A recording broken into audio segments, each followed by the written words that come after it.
দেখুন এই ভিডিওটাকে ভালো করে, আর কথাগুলো একটু মন দিয়ে শুনুন। ট্রেনের মধ্যে এই মানুষটি চপ্পল বিক্রি করছিলেন। বিক্রি করতে করতে ক্লান্ত হয়ে একটি সিটে বসে পড়ে, আমার পাশের সিটে। আমি ওনাকে না জানিয়েই ভিডিওটা বানিয়ে ফেলি, শুধু একটা মেসেজ দেওয়ার জন্য সমস্ত সন্তানদেরকে, যে দেখো আমাদের বাবা মায়েরা আমাদেরকে বড় করার জন্য, ভালো থাকার জন্য, ভালোভাবে খাওয়ার জন্য, ভালো মানুষ হওয়ার জন্য কত ত্যাগ এনাদের।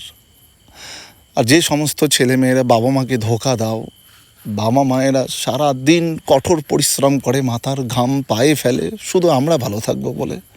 অনেক ছেলে মেয়েদেরকে দেখি পড়াশোনা করো না, কাট মেরে দাও, বন্ধুদের সাথে বদমাইশি, ঘোড়া, নেশা, প্রেম, ভালোবাসায় জীবনটাকে নষ্ট করছো। একদিন তুমিও বাবা হবে, একদিন তোমার কাঁধেও এই সংসারের বোঝা চাপবে। সেদিনকে বুঝে নিও যে পয়সা কিভাবে ইনকাম করতে হয় আর কিভাবে সংসার চালাতে হয়। আমি প্রত্যেকটা সন্তানদেরকে অনুরোধ করে বলছি, একজন বড় দাদা হিসেবে, যে জীবনে যতই যাই হয়ে যাক না কেন, বাবা মাকে কেউ কখনো ধোঁকা দিও না। আজকে যার বাবা নেই সেই জানে বাবার কষ্টটা কত। তো প্লিজ কেউ বাবা মাকে ধোঁকা দিও না। আর তোমরা যে যেখানে পড়াশোনা করছো, স্টাডি করছো, এটা একটু মন দিয়ে করে জীবনে একটা বড় ভালো মানুষ হয়ে, জীবনে সাকসেস হয়ে বাবা মায়ের পাশে দাঁড়াও। ব্যাস এতটুকু।